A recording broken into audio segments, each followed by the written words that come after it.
Last September, my friends and I were bored and craving adventure, so we decided to go for a night drive. It was a cold, clear night, and the moonlight bathed the empty roads in a mysterious glow. There were 4 of us in the car, me, Alex, Sam, and Jenny. We drove aimlessly, laughing and blasting music, but soon the conversation turned to ghost stories. Someone mentioned an old, abandoned house on the outskirts of town. We should go there, Sam suggested, a mischievous grin spreading across his face.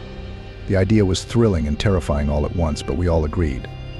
Alex, who was driving, turned the car toward the house. As we got closer, the roads narrowed and grew bumpier, with tall trees lining the path like twisted fingers reaching out in the moonlight. Finally, we saw the old, abandoned house standing at the end of a long gravel driveway, surrounded by overgrown bushes and tall grass. It was large, with broken windows and a sagging roof, looking as if it had been deserted for years. The car's headlights cast eerie shadows on the crumbling walls, making the house look even more sinister. We parked a little further down the road, not wanting to draw attention to ourselves. As we walked towards the house, the air felt colder, and the sound of our footsteps crunching on the gravel echoed loudly in the stillness. My heart pounded, and I could tell my friends were feeling the same nervous anticipation. We reached the front door, which hung crookedly off its hinges. Alex pushed it open, the wood creaking loudly in protest. We stepped inside, greeted by the smell of musty, stale air. Moonlight streamed through the broken windows, casting long shadows that danced on the dusty floor.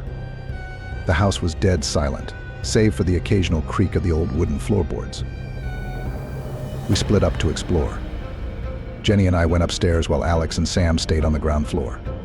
Each step up the creaking staircase echoed like a warning through the empty house. Upstairs, we found old furniture draped in white sheets, broken picture frames, and cobwebs thick in every corner. It felt like the house was holding its breath, waiting for something to happen. Jenny and I moved from room to room, our flashlights piercing the darkness. In one of the rooms, I spotted an old diary on a dusty table. I picked it up, but the pages were too faded to read. Suddenly, a loud crash came from downstairs. My heart jumped into my throat. "Alex?" Sam Jenny called out, but there was no answer. We hurried back downstairs, finding the living room empty, but the front door was now closed. We hadn't heard it shut. A sense of dread washed over me. Something was wrong. "Let's find them and get out of here," I said, my voice shaking. We moved through the house, checking each room. The kitchen was empty, and so was the dining room. As we entered the last room, a small storage space at the back, we found Alex and Sam. They were standing still, staring at something on the floor. I followed their gaze and saw a trap door. "Did you open it?" I asked. Sam shook his head. It was already open when we got here. A cold draft wafted up from the trapdoor, sending shivers down my spine. Darkness loomed below, swallowing the light from our flashlights. Against every instinct, we decided to go down. The narrow wooden ladder groaned as we descended into the basement. It was damp, cold, and lined with shelves full of dusty jars and old tools. In the corner, a small flickering light caught our attention, an old lantern hanging from a nail on the wall. Its dim glow barely illuminated the room. Then we heard footsteps above us. Someone else was in the house. My heart pounded as we turned off our flashlights, standing motionless in the dark. The footsteps grew louder, moving closer to the trapdoor. We held our breath, hoping whoever it was would just leave. But the footsteps stopped right above us, and then the trapdoor began to creak open. A figure appeared at the top of the ladder, silhouetted against the dim light. It was a man, tall, thin, with wild hair and eyes that seemed to burn in the darkness. He descended slowly, methodically, as if searching for something, muttering words we couldn't understand. I could feel my friends trembling beside me. We needed to get out, but the only way was past him. Suddenly, the man stopped, his head snapping in our direction. His eyes locked onto mine, and a cold, sinister smile spread across his face. Panic surged through me as he started walking toward us. We bolted for the ladder, scrambling up as fast as we could. Alex went first, followed by Jenny, then me, and finally Sam. But as we reached the top, the man grabbed Sam's ankle, pulling him back down.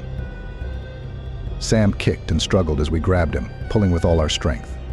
He finally broke free, and we slammed the trapdoor shut, locking it with a rusty bolt. We didn't stop to catch our breath. We sprinted out of the house, through the front door, and back to the car. Alex started the engine, and the tires screeched as we sped away, not daring to look back. The house disappeared into the night behind us, swallowed by the darkness. No one spoke. We were too shaken by what had just happened.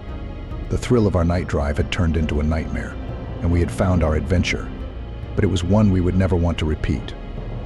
From that night on, we never spoke of the abandoned house again. The memory of the man and his eerie smile haunted me for weeks. Even now, when I drive past the edge of town, I feel a chill run down my spine, and I instinctively press the gas, not wanting to be reminded of that terrifying night. I used to work the night shift at a quiet gas station in New Hampshire. The job was simple: stocking shelves, cleaning, and handling the register. Most nights were calm, with only a few customers stopping by to fill up their tanks or grab a snack. But one night, something felt off. The air was heavy, and there was a strange stillness, as if the world was holding its breath. I shrugged it off, thinking it was just my imagination. As the clock neared midnight, an old car pulled up to the pump. Out stepped an elderly man dressed in khakis and a button-down shirt. His white hair was neatly combed, and he moved with a slow, deliberate grace that made him seem almost out of place. He walked into the store, and I greeted him with a polite smile. "Good evening, sir. How can I help you?" I asked. He nodded politely but said nothing, browsing the shelves in silence. I went back to my tasks, wiping down the counter and straightening the magazines, but I kept glancing at him. There was something about him, something that made my skin crawl, though I couldn't put my finger on it. After a few minutes, he approached the counter with a small bottle of water and a pack of gum. "Will that be all?" I asked as I rang up his items. He nodded again, his eyes fixed on mine. His gaze was unsettling, like he was seeing something beyond me, something I couldn't see. As I handed him his change, he reached out and grabbed my wrist. His touch was ice cold, and a shiver ran through me.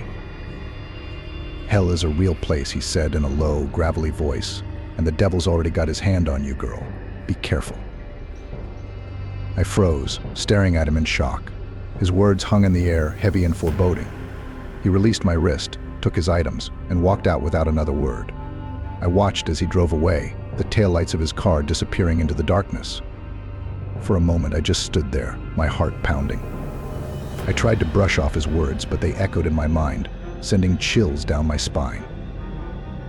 I finished my shift and locked up, but I couldn't stop thinking about the old man. His warning played over and over in my head, and I felt a growing sense of dread.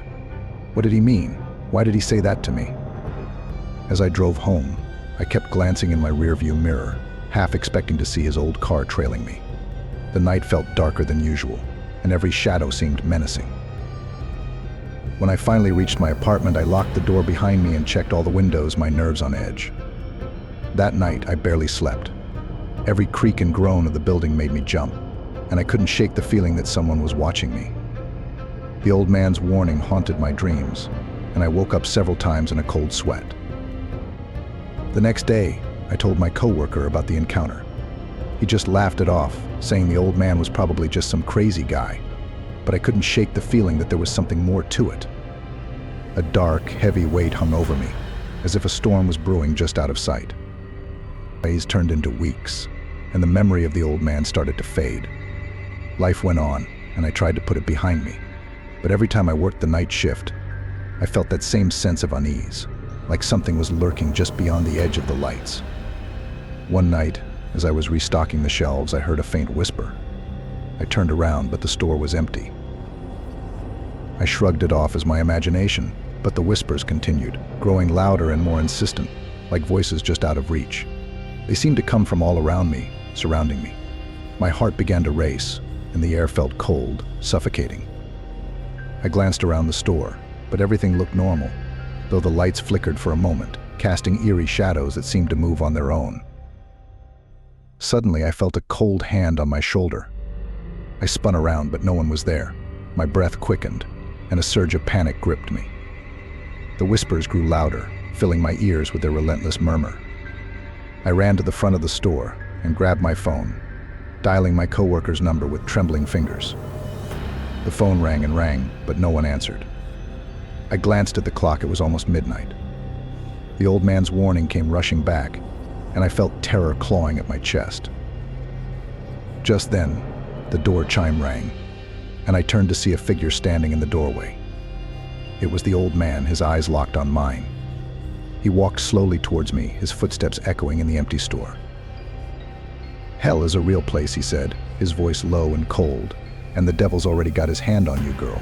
Be careful." I backed away, my heart pounding in my chest. His gaze was piercing, and I felt a wave of fear wash over me. He reached out and touched my wrist again, his grip cold and unyielding. "Be careful," he whispered, his voice echoing in the stillness. Panic surged, and I pulled away, stumbling backward. His eyes seemed to bore into my soul, filling me with a sense of impending doom. I turned and bolted out of the store, not stopping until I reached my car. I drove home in a daze, the old man's words echoing in my mind, the feeling of dread heavier than ever. When I finally reached my apartment, I locked the door and collapsed on the couch, my heart racing. That night I couldn't sleep. The old man's warning haunted me, and a sense of terror gripped me that I couldn't explain. The next day I called in sick, too afraid to go back to work. I never saw the old man again, but his warning stayed with me. Even now, the memory of that night sends chills down my spine, and I can't shake the feeling that something dark is watching me. I don't know if the old man was just crazy, or if his warning was real, but I'll never forget the fear I felt that night at the gas station.